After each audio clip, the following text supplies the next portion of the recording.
So ஒட்டு மொத்தமா இந்த உங்களுடன் ஸ்டாலின் அந்த மனுக்களை இது வரைக்கும் குப்பையில போட்டுட்டு இருந்தாங்க. இனிமே அந்த உங்களுடன் ஸ்டாலின் திட்டத்தையே தூக்கி குப்பையில வந்து போட்டு மூடி வச்சு கொளுத்தி மண்ணெண்ணெய் ஊத்தி கொளுத்தி விட்டுட்டு அடுத்த வேலை என்னன்னு திமுக பார்க்க போயிடுவாங்க. நாம கொடுத்த இது வரைக்கும் மனு கொடுத்தவங்க நிறைய பேர் இருப்பாங்க. இல்ல நம்ம ஏரியாவுக்கு வந்ததுன்னா கொடுக்கலாம், நம்ம பிரச்சனை சரியா போயிடும் அப்படின்னு நினைச்சவங்க நிறைய பேர் இருப்பாங்க. எல்லாரும் என்ன அப்படின்னா ஒரு துண்டு இருந்தா வாங்கி தலையில போட்டுக்கிட்டு அப்படியே கட்டிக்கிட்டு போக வேண்டியதான், வேற ஒண்ணுமே சொல்ல முடியாது. அவ்வளவுதான் உங்களுடன் ஸ்டாலின் முடிஞ்சிருச்சுங்களா? உங்களுடன் ஸ்டாலின் இதோட அதுக்கு முடிவுரை அப்படிங்கிறத எழுதியாச்சு. அவங்களே எழுதிக்கிட்டாங்க, நாம யாரையும் எழுதல, மக்கள் யாரும் எழுதல, அவங்களே அவங்களுக்கு எழுதிக்கிட்டாங்க.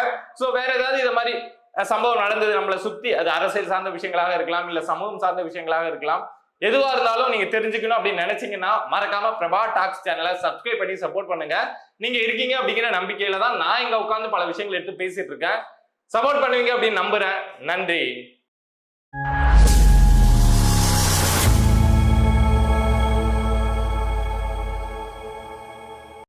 அனைவருக்கும் வணக்கம். உங்களுடன் ஸ்டாலின் அந்த திட்டத்தை பத்தி ஆல்ரெடி நம்ம சேனல்ல நிறைய விஷயங்கள் பேசியிருக்கோம். அந்த திட்டம் எவ்வளவு ஒரு மோசமான திட்டமா மாறி இருக்கு அப்படிங்கறத ஆதாரப்பூர்வமா நம்ம சொல்லியிருக்கோம். வெளியிலயும் அது மாதிரியான விமர்சனங்களை நீங்களே பார்த்திருப்பீங்க. பட் இப்போ அதை விட சில முக்கியமான விஷயங்களை உங்க முன்னாடி வச்சு அந்த திட்டத்தை பத்தி பேசணும் அப்படின்னு நினைக்கிறேன். எந்த அளவுக்கு முக்கியமான தகவல் அப்படின்னா, வெளியில இருக்கிறவங்க பேசுறதை தாண்டி அந்த திட்டத்துல வேலை பார்க்கக்கூடிய வருவாய்த்துறை அலுவலர்கள் இருக்காங்கல்ல, அவங்களே இந்த திட்டத்தை கிழிச்சு எடுத்திருக்காங்க. கே ஸ்டாலின் அவர்களுக்கு கோவப்பட்டு ஒரு கடிதமே எழுதியிருக்காங்க. அந்த கடிதம் என்ன அப்படிங்கிறத சொல்றதுக்கு முன்னாடி, வருவாய்த்துறை அலுவலர்கள் ஆல்ரெடி அவங்க துறையில வந்து பிரச்சனையில தான் இருக்காங்க அப்படின்னு அவங்களே செப்டம்பர் 3 செப்டம்பர் 4 ஒரு போராட்டம் அப்படிங்கிறத, வேலை நிறுத்த போராட்டம் அப்படிங்கிறத செஞ்சிருக்காங்க. ஒரு 7 அம்ச கோரிக்கைகளை முன்னிறுத்தி அந்த போராட்டம் அப்படிங்கிறத செஞ்சிருக்காங்க. அந்த சூழல்ல இந்த பணிச்சுமையும் அவங்களுக்கு கொடுக்கறதுனால அவங்க கோவப்பட்டு கே ஸ்டாலின் அவர்களுக்கு ஒரு கடிதம் அப்படிங்கிறத எழுதியிருக்காங்க. யார் எழுதியிருக்காங்க அப்படின்னா, வருவாய்த்துறை அலுவலர் சங்கத்தின் மாநில தலைவர் MP முருகையன், மாநில பொதுச் செயலாளர் சங்கரலிங்கம் அப்படிங்கிறவங்க. சோ அப்பனா மொத்தமா எல்லாருடைய பிரதிநிதியா தான் இவங்க ரெண்டு பேரும். எல்லாருடைய மனசுல என்ன இருக்கோ அதை நாங்க பிரதிபலிக்கிறோம் அப்படிங்கிற மாதிரி தான் இவங்க இந்த கடிதத்தை கே ஸ்டாலினுக்கு எழுதியிருக்காங்க. என்ன சொல்றாங்க அப்படின்னா, திட்டம் தொடங்கப்பட்ட நாள் முதல் வருவாய்த்துறை அலுவலர்களை மாவட்ட நிர்வாகம் மிக கடுமையான நெருக்கடிக்கு உள்ளாக்கி வருகிறது. வாரத்துக்கு 5 முகாம்களை நடத்த உத்தரவிட்டதுடன் முகாம்களில் பெறப்பட்ட மனுக்களை அன்றைய செயலிலேயே பதிவேற்றம் செய்ய நிர்பந்தம் செய்வதை ஏற்க முடியாது.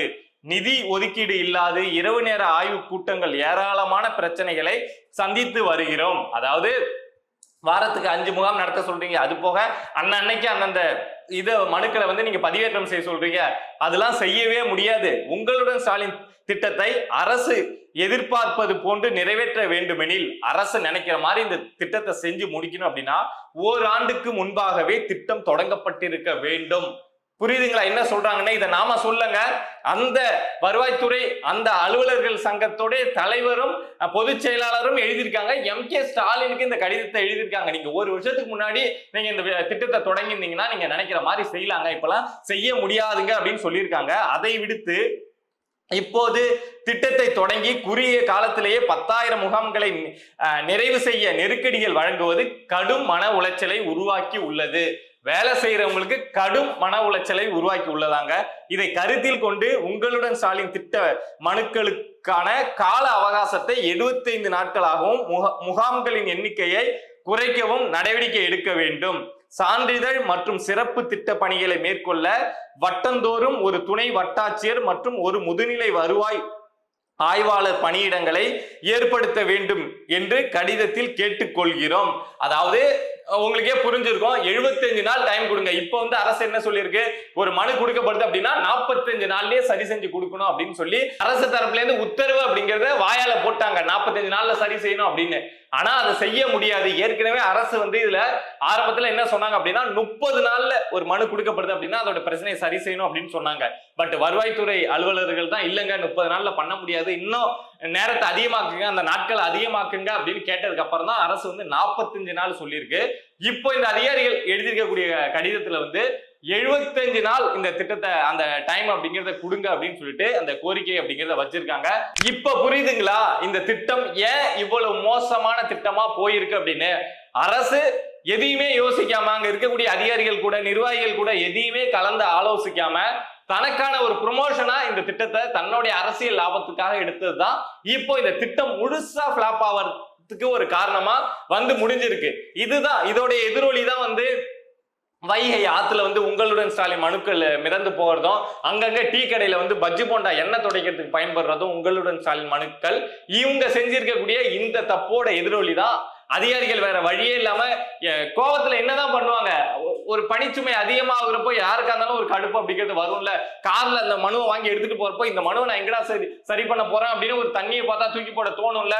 சோ அதே மாதிரிதான் இந்த மனுக்களை வந்து தூக்கி போட்டு இந்த இந்த உங்களுடன் ஸ்டாலின் அப்படிங்கிறது ஒண்ணும் இல்லாம ஒரு வெத்து விளம்பரமா போயிருக்கு. இந்த விளம்பரத்துக்கு திமுக எவ்வளவு செலவு பண்ணியிருப்பாங்க அப்படின்னு உங்களுக்கே தெரியும். இதை வந்து கடலூர் மாவட்டம் சிதம்பரத்துல போயிட்டு மு.க. ஸ்டாலின் அவர்கள் இந்த உங்களுடன் ஸ்டாலின் திட்டத்தை ரொம்ப பிரம்மாண்டமா தொடங்கி வச்சாங்க. அந்த தொடக்க விழாவுக்கு எத்தனை கோடிகள் செலவு பண்ணியிருப்பாங்க அப்படின்னு தெரியாது. இது போக அங்கங்க அட்வர்டைஸ்மெண்ட் கொடுக்கறது என்ன, செய்யாத செய்யற மாதிரி வழக்கமா கிடைக்கக்கூடியதுதான். டெய்லி நம்ம அதுக்காக அதை தான் செஞ்சுட்டு இருக்கோம். பட் அதை நாங்க புதுசா செய்யறோம் அப்படிங்கிற மாதிரி எவ்வளவு அட்வர்டைஸ்மெண்ட் கொடுத்தாங்க, எவ்வளவு முகாம் இது வரைக்கும் நடத்துனாங்க, எவ்வளவு பேர் அதுக்கு பயன்படுத்தினாங்க. ஆனா இவ்வளவு செஞ்சும் இதெல்லாம் ஒண்ணுத்துக்குமே ஆகாத ஒரு திட்டம் அப்படின்னு நாம சொல்ல, அதுல இருக்கக்கூடிய அந்த அலுவலர்கள் அவங்க அந்த சங்கத்தை சேர்ந்த தலைவர்களே சொல்றப்போ, இனிமே உங்களுடன் ஸ்டாலின் முகாம் எங்கேயாவது வந்தது அப்படின்னா நம்ம போய் எப்படி நம்பி ஒரு மனுவை கொடுக்க முடியும் சொல்லுங்களேன். நடந்து போயிட்டு அங்க வரிசையில நின்று கஷ்டப்பட்டு கொடுத்தா அவங்க தூக்கி எங்கேயாவது டீ கடையில வந்து பேப்பரை வந்து எடைக்கு போட்டுட்டு போனாங்க அப்படின்னா அது அப்புறம் பச்சு படிக்கிற மாதிரி தான் நிற்கும். அப்படி நம்ம கண்கூடா பார்த்துட்டோம். அந்த இதுல வேலை செய்யக்கூடிய அந்த திட்டத்துல வேலை செய்யக்கூடிய அதிகாரிகளே இது முடியாது, இது சாத்தியம் கிடையாது அப்படின்னு சொல்றப்போ நாம இதை நம்புறதுல இனிமே எதுவும் பயனில்லை அப்படின்னு நினைக்கிறேன். ஸோ கிட்டத்தட்ட இந்நேரம் கிட்டத்தட்ட ஒரு மூடு விழா அப்படிங்கிறது நடந்திருக்குங்க. ஏன்னா இது சாத்தியம் கிடையாது அப்படின்னு அரசு தரப்புக்கு இவங்களும் கடிதம் எழுதியிருக்காங்க. வேலை செய்யறவங்களும் எங்களால முடியல அப்படின்னு சொல்றப்ப அரசு மட்டும் என்ன பண்ணிட முடியும், என்னதான் நடவடிக்கை எடுத்துட முடியும்? ஏன்னா பணிச்சுமை அரசு செஞ்ச தவறு, அரசு இதை செய்யணும் அப்படின்னு மக்களுக்கு செய்யணும் அப்படின்னு நினைச்சிருந்ததுன்னா முன்னாடியே தொடங்கி இருக்கணும். இப்போ வந்து கடைசி நேரத்துல நெருக்கடி கொடுத்தா இவங்களாலையும் என்ன பண்ண முடியும், ஒன்றும் பண்ண முடியாதுல்ல. ஸோ அவங்க மேல அரசாலையும் இங்க நடவடிக்கை அப்படிங்கிறது எடுக்க முடியாது. ஸோ ஒட்டு மொத்தமா இந்த உங்களுடன் ஸ்டாலின் அந்த மனுக்களை இது வரைக்கும் குப்பையில போட்டுட்டு இருந்தாங்க. இனிமே அந்த உங்களுடன் ஸ்டாலின் திட்டத்தையே தூக்கி குப்பையில வந்து போட்டு மூடி வச்சு கொளுத்தி மண்ணெண்ணெய் ஊற்றி கொளுத்தி விட்டுட்டு அடுத்த வேலை என்னன்னு திமுக பார்க்க போயிடுவாங்க. நாம கொடுத்த இது வரைக்கும் மனு கொடுத்தவங்க நிறைய பேர் இருப்பாங்க. இல்ல நம்ம ஏரியாவுக்கு வந்ததுன்னா கொடுக்கலாம், நம்ம பிரச்சனை சரியா போயிடும் அப்படின்னு நினைச்சவங்க நிறைய பேர் இருப்பாங்க. எல்லாரும் என்ன அப்படின்னா ஒரு துண்டு இருந்தா வாங்கி தலையில போட்டுக்கிட்டு அப்படியே கட்டிக்கிட்டு போக வேண்டியதான். வேற ஒண்ணுமே சொல்ல முடியாது. அவ்வளவுதான். உங்களுடன் ஸ்டாலின் முடிஞ்சிருச்சுங்களா? உங்களுடன் ஸ்டாலின் இதோட அதுக்கு முடிவுரை அப்படிங்கிறத எழுதியாச்சு. அவங்களே எழுதிக்கிட்டாங்க. நாம யாரையும் எழுதல, மக்கள் யாரும் எழுதல, அவங்களே அவங்களுக்கு எழுதிக்கிட்டாங்க. சோ வேற ஏதாவது இதை மாதிரி சம்பவம் நடந்தது நம்மளை சுத்தி, அது அரசியல் சார்ந்த விஷயங்களாக இருக்கலாம், இல்ல சமூகம் சார்ந்த விஷயங்களாக இருக்கலாம், எதுவா இருந்தாலும் நீங்க தெரிஞ்சுக்கணும் அப்படின்னு நினைச்சீங்கன்னா மறக்காம பிரபா டாக்ஸ் சேனலை சப்ஸ்கிரைப் பண்ணி சப்போர்ட் பண்ணுங்க. நீங்க இருக்கீங்க அப்படிங்கிற நம்பிக்கையில தான் நான் இங்க உட்காந்து பல விஷயங்கள் எடுத்து பேசிட்டு இருக்கேன். சப்போர்ட் பண்ணுவீங்க அப்படின்னு நம்புறேன். நன்றி.